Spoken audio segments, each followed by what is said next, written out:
ምዕራፍ 9 ክፍል 12 ይህን ብሎ ቅዱስ ጊዮርጊስ አሜን ባለ ጊዜ አየር በሙሉ ልዑላን መላእክትን ተመላች። ጌታችን ኢየሱስ ክርስቶስም በኪሩቤል ላይ ሆኖ ተገልጦ ሱራፌል ከበውት ወደ እርሱ መጣ።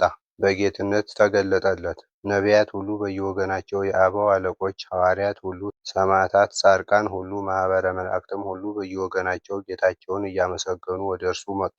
ቅዱስ ጊዮርጊስን የያዙት ጭፍሮች ግን ተኝተው እንደ ሬሳ ሆነው ነበር። ጌታም ቅዱስ ጊዮርጊስን የእኔ አገልጋይ ጊዮርጊስ ሆይ ሰላም ላንተ ይሁን። እኔ ለምወድህ መላእክትም ለሚወዱህ ላንተ ሰላም ይሁን። ስለ መንግሥተ ሰማያት ተጋዳይ ለምትሆን ላንተ ለወዳጄ ጊዮርጊስ ሰላም ላንተ ይሁን። ወዳጄ ጊዮርጊስ ሆይ አንተ ብፁዕ ነህ። ዛሬ በዚህች ሰዓት የማይጠፋውን የማይበላሸውን አክሊል ትቀዳጅ ዘንድ ወደ እኔ ና። እነሆ በዚህች ዕለት በራስህ ላይ አቀዳጅህ ዘንድ በአባቴ እጅ የከበሩ 7 አክሊላት አዘጋጅቼልሃለሁ። ወዳጄ ጊዮርጊስ ሆይ አንተ ንዑድ ክቡር ነህ። ዛሬ አንተን በሰማያት በእርሱ ላይ ያስቀምጡህ ዘንድ ከጽሩ ወርቅና ዋጋ ከማይገኝላቸው ከዕንቁ ባሕሪ ድንጋዮች ይልቅ በፍጹም ጌጥ ያጌጠ ከፍተኛ መንበር ከመንፈስ ቅዱስ ትቀበል ዘንድ ለአንተ አዘጋጅቼልሃለሁ። ወዳጄ ጊዮርጊስ ሆይ አንተ ንዑድ ክቡር ነህ። እነሆ የሰማያዊትን ማኅደር ዕንቁ በር ከፈትኩልህ፣ ከልካይ ሳይኖርብህ ወደ ስሉስ ቅዱስ ትገባ ዘንድ። ኃያሉ ወዳጄ ሆይ ንዑድ ክቡር ነህ። አባቴ ስምህን በሰረገላ መንፈስ ቅዱስ ጽፎታልና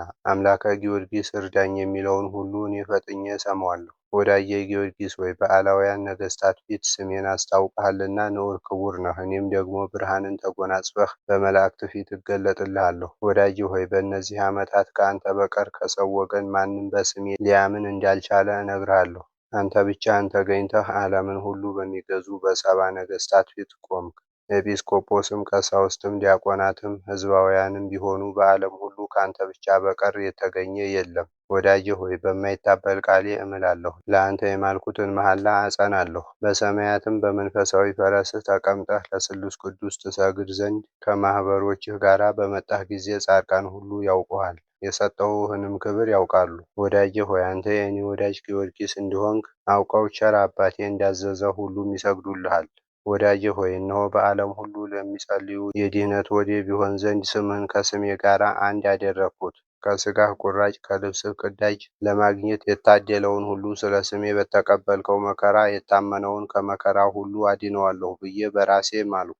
ወንድም ሴትም ቢሆኑ ቢታመሙ፣ በመከራ ቢወድቁ፣ ወደ ፍርድም ቢወጡ፣ በጦር ሜዳ ወይም በወህኒ ቤት ቢሆኑ፣ በባሕር በፈሳሽ ወንዝም ቢሆን፣ በመንገድም ቢሆን፣ በሽፍቶች እጅ ቢወድቁ፣ አውሬ ቢያገኛቸው፣ እሳት አደጋ ቢደርስባቸው፣ ክፉ አሟሟት ቢገጥማቸው፣ ይልቁንም የሰዎች ልጆች በሚያዙበት በጽኑ መከራ ቢወድቁ፣ በቅዱስ ስምህ ተማጥነው 3 ጊዜ አምላከ ጊዮርጊስ እርዳን፣ አምላከ ጊዮርጊስ እርዳን፣ አምላከ ጊዮርጊስ እርዳን እያሉ ወደ እኔ ቢጮኹ ያን ጊዜ እራራላቸዋለሁ። ፈጥኜም ለጸሎታቸው መልስ እሰጣቸዋለሁ። ከልባቸው የለመኑኝን ሁሉ እፈጽምላቸዋለሁ፣ ከመከራም አድናቸዋለሁ። ስለ ስሜ የተቀበልከውን መከራ ያገኘህን ድካም ገድልህን የሚናገረውን መጽሐፍ የሚጽፈውን ሁሉ ስሙን በሕይወት መጽሐፍ እጽፈዋለሁ፣ ኃጢአቱንም አስተሰርይለታለሁ። በመንግሥተ ሰማያትም ያንተ ልጅ አደርገዋለሁ። ለዘለዓለም በአንድነት ካንተ ጋር አኖረዋለሁ፣ ለዘላለምም አልለውጠውም። በስምህ የተማጠነውን በሃይማኖት ወንድ ልጁን ሴት ልጁን በስምህ የጠራውን እኔ ባርከዋለሁ፣ ለዘላለም ከእርሱ ጋር አኖረዋለሁ። ልቡን ደስ አሰኘዋለሁ። በቦታው ሁሉ በቤተ ክርስቲያንህ ማኅበረ መላእክት እንዲያገለግሉ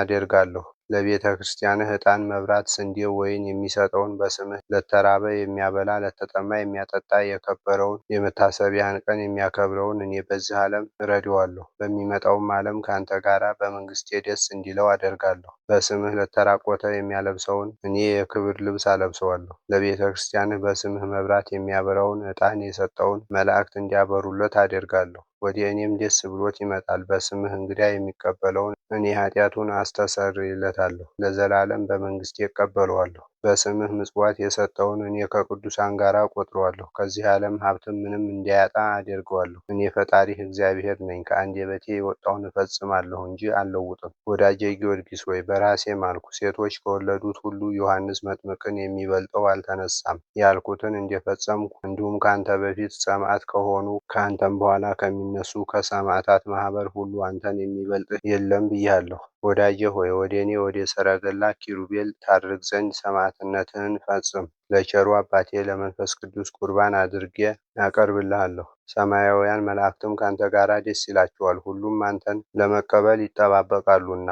ሥጋህንም ከዚህ ከተሰበሰቡት ማንም ሊነካን የማይችል እስኪሆንና አገልጋዮችህ መጥተው እስኪወስዱት ድረስ የምድር ንውጽውጽታ አደርጋለሁ። እነሆ እናትህንና ሁለቱን እህቶችህን አጭተውልህ የነበረችውን እጮኛህን በዚህ ዓለም ሞትህን እንዳይሰሙ ከአንተ በፊት ወደ መንግሥተ ሰማያት ላወጣቸው ቁርጥ አድርጌአለሁ። ነገር ግን በሰማያት እነርሱን ከሰጠሁህ ከአባትህ ጋር በመንግሥተ ሰማያት ያዩሃል። እነሆ እነዚህም አላውያን ነገሥታት ስለ ጸሎትህ አጠፋኋቸው። ደምህ በምድር ላይ ከፈሰሰበት ጊዜ ጀምሮ አምልኮ ጣዖት ይቋረጣል፣ ስሜም በዓለም ሁሉ ይመሰገናል። እኔም ወገንህ በሀገርህ ቤተ ክርስቲያን እንዲሠሩልህ አደርጋለሁ፣ ሥጋህንም በውስጧ በክብር እንዲያኖሩ አደርጋለሁ። ከዚህ በኋላ ዲያብሎስ በቤተ ክርስቲያን ላይ ስደት ያነሳል፣ ከሰማዕታትም የብዙዎችን ደም በዓለም ሁሉ 40 ዘመን ያፈሳል። በቤተ ክርስቲያንህም ስለሚደረገው ታምራት ያ መናፍቅ ንጉሥ ቤተ ክርስቲያንህን ለማፍረስ ይፈታተናል። ይህንንም ለማስፈጸም ብዙ ጭፍሮች ይልካል። እጅግ ክፉ በሆነ ሞት እንድትቀስፈው አደርጋለሁ። እነዚህን ከሃዲያን ነገሥታት እንዳጠፋሃቸው ስደትም እንደተቋረጠ ደግሞ እርሱን ታጠፈዋለህ። ቸር አባቴ እንዳዘዘም ስለ እርሱ ፈንታ ሌላ ይነግሣል። ታላቅ ከፍ ያለች ያማረች የከበረች ቤተ ክርስቲያን ይሠራልሃል፣ አብያተ ክርስቲያናትንም ያከብራል። ሰዎች ሁሉ በምልአ ዓለም በግልጥ ያመሰግኑኛል። በዓለም ሁሉ በሙሉ ቤተ ክርስቲያንህን እንዲሠራ አደርጋለሁ። ያመሰግኑሃል፣ ስምህ በዓለም ሁሉ ይደርሳል። ሥጋህ ባለበት ሁሉ ብዙ ታምራት እንዲደረግ አደርጋለሁ። የዓለም ሁሉ ሰዎች ለቤተ ክርስቲያንህ ስዕለት እጅ መንሻ እንዲያቀርቡ አደርጋቸዋለሁ። ይልቁንም በመታሰቢያ ቀን፣ ይህችውም ሰማዕትነትህን የፈጸምክባት ቀን ናት፣ አይሁድና የኤሳው ልጆች የፋርስ ሰዎችም ሳይቀሩ ወደ ቤተ ክርስቲያንህ እንዲመጡ እጅ መንሻም እንዲያቀርቡ አደርጋቸዋለሁ። በዚህችም ዕለት በዓለም ሁሉ ያለውን ስንዴ እባርካለሁ። አክሊል በተቀበልክባት በዚህች ዕለት የምድርን ፍሬ እባርካለሁ። ዳግመኛም ቤተ ክርስቲያንህ የሚቀደስበት ቀን ለምድር ፍሬያት ጥንት ይሆናል። ይኸውም ኅዳር 7 ቀን ነው። ጽኑ ኃያል ወዳጄ ጊዮርጊስ ሆይ እስከ ዘላለም ስምህ በሰማይ ከፍ ከፍ ያለ በምድርም የከበረ ይሆናል። ጌታችን ኢየሱስ ክርስቶስም ይህንን ቃል ኪዳን ከሰጠው በኋላ ኃይሉን ደስታውን አሳደረበት። ቅዱስ ጊዮርጊስም እጅግ ደስ ብሎት ነበር። ጌታ ኢየሱስ ክርስቶስ ሆይ የማይገባኝን አክብረኸኛልና አመሰግንሃለሁ አለ። ከዚህ በኋላ ጌታችን ቅዱስ ጊዮርጊስን ባርኮት ተሰወረ። ቅዱስ ጊዮርጊስም ወታደሮቹን ቀስቅሶ ወንድሞቼ ኑ የታዘዛችሁትን ፈጽሙ አላቸው። ፊቱንም ወደ ምስራቅ መልሶ በስመ አብ ወወልድ ወመንፈስ ቅዱስ ብሎ በመስቀል ምልክት አማትቦ አንገቱን አቀረበ። ያን ጊዜም የቅዱሱን የከበረችውን ራሱን ቆረጡት። ደም ውሃ ወተት ፈሰሰው። ጌታም ቅዱስ ሚካኤልን በብርሃን ልብስ ደሙን እንዲቀበለው አዘዘ። ጌታችንም የኃያሉ የቅዱስ ጊዮርጊስን ነፍስ በእጁ ተቀብሎ ሳማት። በሰማያዊ ልብስም አጎናጽፎ ከእርሱ ጋር ወደ ሰማይ አሳረጋት። አየር በሙሉ ቅዱሳን መላእክትን ተመላ። ለቸር አባቱና ለመንፈስ ቅዱስ ቁርባን አድርጎ እስኪያቀርበው ድረስ ቅዱሳኑ ሁሉ በየወገናቸው ያመሰግኑ ነበር። የብርሃን ልብስ አለበሰው። በዕንቁ ባህሪ ያጌጠ ከጽሩ ወርቅ የተሰሩ መከራ በተቀበለባቸው 7 ዓመታት ልክ ከዕፀ ሕይወት አበቦች የተሰሩ አክሊሎች ያሉበትን ዘውድ አቀዳጀው። ለዘላለም ከማኅበረ በኩር ጋር ስሙን ጻፈው። ሰማያውያን መላእክትና ቅዱሳንንም ሁሉ በየወገናቸው በመንበሩ ላይ እንዲያስቀምጡት በኢየሩሳሌም ሰማያዊት በዓል እንዲያደርጉለት አዘዛቸው። ቅድስት በረከቱ ከአገልጋዮቹ ጋር ይሁን ለዘላለሙ አሜን። ከዚህ በኋላ ከመብረቁና ከነጎድጓዱ ከንውጽውጽታው ጽናት ከዝናቡም ብዛት የተነሳ በምድር ላይ ትልቅ ድንጋጼ ሆነ። ምድርም 3 ጊዜ ተናወጸች። ከዚያ ቆመው የነበሩ ሰዎች ሁሉ ሸሹ፣ ወደ ከተማም ሄዱ። ጭፍሮችም ይህንን ባዩ ጊዜ በቅዱስ ጊዮርጊስ አምላክ አመኑ። ነፍሱም ወደ ሰማይ ባረገች ጊዜ በእግዚአብሔር ፊት ሰገደች። ጌታችን ኢየሱስ ክርስቶስም የምታምን ነፍስ ከሥጋዋ በተለየች ጊዜ አስቀድሞ ለስሉስ ቅዱስ ትስገድ፣ ከዚህ በኋላ ወደ ወዳጄ ወደ ጊዮርጊስ ይውሰዷትና ለእርሱ እጅ ትንሣ ብሎ አዘዘ። በዚህ ሁኔታ የቅዱስ ጊዮርጊስ ምስክርነቱ ሚያዝያ 23 ቀን በዕለተ ዓርብ በ9 ሰዓት ተፈጸመ። ለአብ ለወልድ ለመንፈስ ቅዱስ ምስጋና ይሁን፣ ልመናው ይደረግልን፣ በረከቱ ይደርብን ለዘላለሙ አሜን። የቅዱስ ጊዮርጊስ አገልጋይ ሰቅራጥስ ግን ከከተማው በአፍአ የጌታው ሥጋ ባለበት ቆሞ ያለቅስ ነበር። የእግዚአብሔር አገልጋይ የቅዱስ ጊዮርጊስ ሥጋ ባለበት ዝናብ አይዘንብም ነበር፣ ቦታውም በሙሉ ብርሃን ነበር። ሌሎቹም በከተማ የነበሩ 2 የቅዱስ ጊዮርጊስ አገልጋዮች ወደ ወንድማቸው ወደ ሰቅራጥስ መጡ።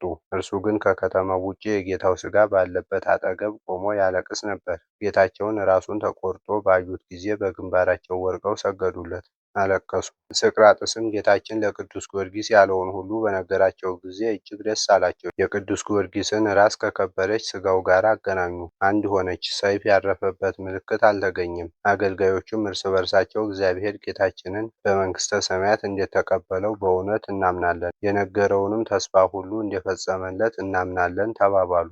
ከዚህ በኋላ የቅዱስ ጊዮርጊስ የከበረ ሥጋውን አነሱ። ከሥጋው እጅግ ጥሩ ሽታ መዓዛ ይሸት ነበር። አንስተው ወደ ቤት ወሰዱት። ተከራይተው 7 ዓመት የኖሩባት ናት። ከእነርሱ ጋር ማንም አልነበረም። ከዚያ ሸሸጉት። ጽኑ ንውጽውጽታና ጨለማ ሆነ። ባህር ልታሰጥማቸው በአገሪቱ ላይ ከፍ ከፍ አለች። እግዚአብሔር ቅዱስ ጊዮርጊስን ሲያነጋግረው ቃሉን የሰሙ ምዕመናን ግን የጊዮርጊስ አምላክ ሆይ በዚህ መከራችን ጊዜ እርዳን እያሉ ጮኹ። ያን ጊዜም ባህር ጸጥ አለ፣ ደመናትም ተበተኑ፣ ፀሐይም ወጣ። በማግስቱም የቅዱስ ጊዮርጊስ አገልጋዮች የነገሥታቱን ዜና ሊጠይቁ ወጡ። እግዚአብሔር አጥፍቷቸው አገኟቸው። በዓለም ሁሉ ትልቅ ደስታ ተደረገ። በዓለም ሁሉ ደግሞ የቤተ ክርስቲያን በር ሁሉ ተከፈተ። የቅዱስ ጊዮርጊስም አገልጋዮች እጅግ የከበሩ ልብሶችን እጅግም ያማሩ ሽቱዎችን አዘጋጁ። የጌታቸውንም ሥጋ በከበረ አገናነዝ ገነዙት። ከከተማው በስውር አውጥተው ወደ ልዲያ ሊወስዱት በመርከብ ጫኑት። ከእርሱም ጋር ገድሉን የሚናገር መጽሐፍ ነበር። ቤተሰቦቹን ግን አልፈው አገኟቸው። የቅዱስ ጊዮርጊስ የእናቱ ወንድም እንድርያስ የሚባል አንድ ሰው ከዚያ ነበር። የቅዱስ ጊዮርጊስን ሥጋ በደስታ ተቀበለ። የሀገሩ ሰዎች ሁሉ ተሰብስበው ቤተ ክርስቲያኑን ሰሩለት። ከዚህ በኋላ ወደ ኢየሩሳሌም ላኩና ሊቀ ጳጳሱን አባ ቴዎድሮስን አስመጡት። ኅዳር 7 ቀን ቀደሳት። በዚች ቀን ንጹሕ ሥጋውን በውስጧ አስቀመጡ። ንጹሕ መሥዋዕት አሳረጉለት። ይኸውም የጌታችን የኢየሱስ ክርስቶስ ንጹሕ ሥጋውና ክቡር ደሙ ነው። በዚች ቤተ ክርስቲያን እጅግ ብዙ የሆነ ድንቅ ተአምራትና ታላላቅ ኃይላት ተደረጉ። ከዚህ በኋላ ቤተ ክርስቲያኒቱን ያፈርሱ ዘንድ ዲዮቅልጥያኖስ ጭፍሮቹን ላከ። ቅዱስ ጊዮርጊስም በእግዚአብሔር ትእዛዝ ከሰማይ መጣ። የሰራዊቱን አለቃ አውህዮስን ቀሰፈው። ዲዮቅልጥያኖስንም ዓይኑን አሳወረው። ከቤተ መንግሥቱም አስወጥቶ ሰደደው። በእርሱ ፈንታም ንጉሥ ቆስጠንጢኖስን በዙፋኑ ላይ አስቀመጠው። በዓለም ሁሉ የአብያተ ክርስቲያንን በር ከፈተ። በክርስቶስ ስም ታስረው የነበሩትን እስረኞች ሁሉ ፈታቸው። ዕፀ መስቀል ተገለጠ። እውነተኛይቱ ሃይማኖት ጸናች። በኢየሩሳሌም በጌታችን መቃብር ላይ ቤተ ክርስቲያንን ሠራ። በዓለም ሁሉ ብዙ አብያተ ክርስቲያንን ሠራ። ከዚህ በኋላ ወደ ቅዱስ ጊዮርጊስ ቤተ ክርስቲያን ገብቶ ጸለየ። እናቱ እሌኒና እህቱ አውዶክስያም ደግሞ ከእርሱ ጋር ወደ ቤተ ክርስቲያን ገቡ።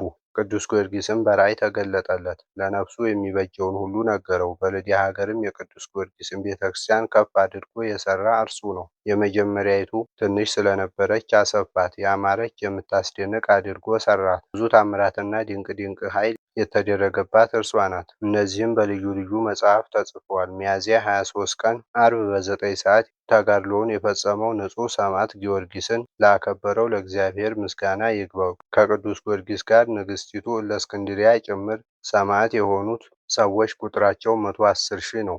የሰማዕትነቱን አክሊል የተቀበሉት ከቅዱስ ጊዮርጊስ ጋር በጻድቃን ሀገር በኢየሩሳሌም ደስ ይላቸዋል። ይህንን ነገርናችሁ። ኃያሉ አሸናፊው ቅዱስ ጊዮርጊስ ስለ ጌታችን ኢየሱስ ክርስቶስ ስም የታገሰውን የሕማሙንና የገድሉን ነገር በዚህ ፈጸምን።